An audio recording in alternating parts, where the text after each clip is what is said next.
sorti. Je vois maman Marie là, premier je suis parti à l'église là-bas. Grand femme comme ça, tous les mois appellent lui, elle est pelée, moi j'étais là, faire comme ça. Il dit, j'ai fait quoi au Dieu? Je suis rentré, elle dit Alléluia. Elle dit, maman Sophie, porta là c'est pour toi, 10 000 là c'est pour toi. Je dis, moi Sophie, God bless, oh, God bless maman Marie, oh.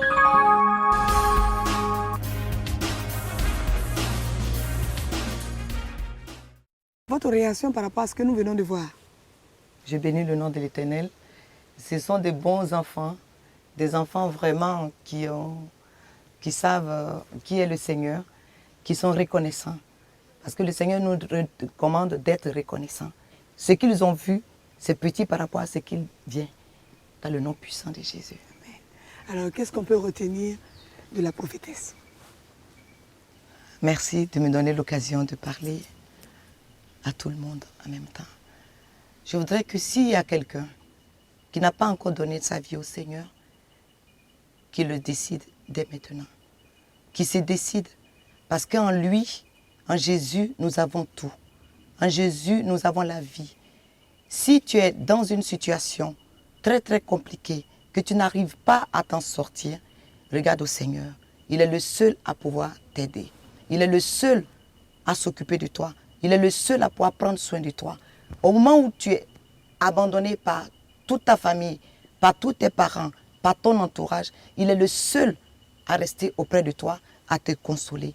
Quelle que soit la situation que tu traverses, quel que soit l'endroit où tu es, je voudrais que dès maintenant, si tu n'as pas encore donné ta vie au Seigneur, que tu commences à réfléchir, à penser à cela, parce que c'est lui qui est le chemin, c'est lui qui est la vie, c'est lui qui est la vérité. C'est en lui que nous avons tout ce que nous avons aujourd'hui. C'est grâce à lui que je suis dans cette prospérité. C'est lui qui m'a rendu prospère. C'est lui qui me permet d'avancer. C'est lui qui me permet d'aider toutes ces personnes. Et c'est à lui que je fais référence à chaque fois pour que je puisse avancer. Quelles sont les difficultés que vous rencontrez souvent sur le terrain? Il y a des moments où il y a des difficultés financières, mais il n'est jamais passé un mois, il ne s'est jamais passé un mois sans qu'on ne puisse faire face à toutes ces dépenses-là. Avez-vous des projets, d'autres projets? Oh oui, nous avons Gagnoa qui a commencé, parce que la même mission que vous avez vue, Gagnoa a commencé. Et à Gagnoa aussi, nous avons une école qui est en construction. Et nous avons l'église aussi qui doit être construite. Et je sais que le Seigneur, à qui je suis endossé, il pourvoira. Donc ce que j'attends de tout le monde entier, ce n'est pas seulement en Côte d'Ivoire, mais toute l'Afrique, tout le monde. Tout le monde entier. Voilà, oui. tout le monde entier. Qu'ils sachent, je voudrais qu'ils sachent qu'il y a quelqu'un, il y a une mission comme ça qui existe où on prêche l'amour et la charité. C'est-à-dire, en fait, pourquoi l'amour et la charité? C'est pour apprendre aux uns aux autres d'être amour et d'être charité aussi. Et donc, il y a une mission comme ça qui existe. Donc, s'ils sont de bonne volonté et qu'ils ont quelque chose à partager, à donner aux uns aux autres, ils ne savent pas à qui confier cela, ils sont à la bonne adresse. Parce que déjà, moi-même, mes biens, je les partage.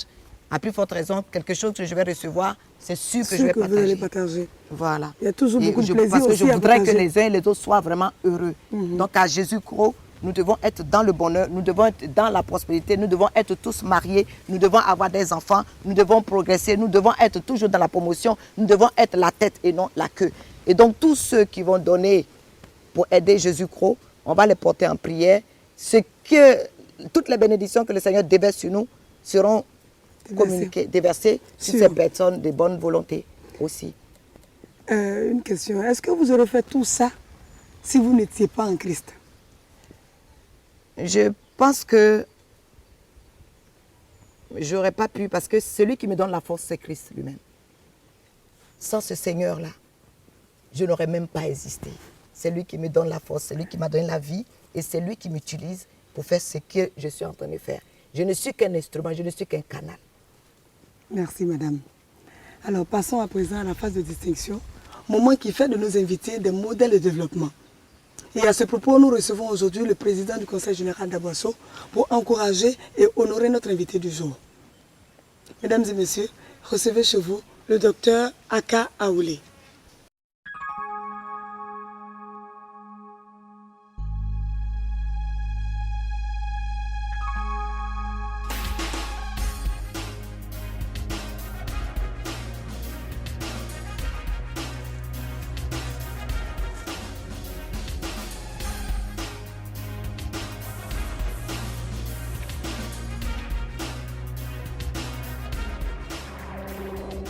Laure Amani, ma qualité d'agent de développement économique, social et culturel, j'ai le grand plaisir de vous remettre cette distinction à thème production de tous vos mérites, de tout ce que vous faites au bénéfice de vos semblables.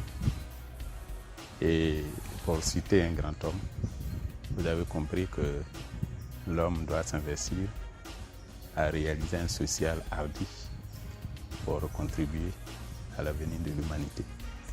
Merci infiniment et toutes nos félicitations, nos encouragements. Voilà.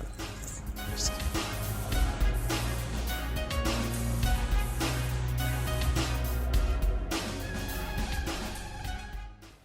Eh bien, c'est sur cette note de distinction que prend fin ce numéro de médaille d'or.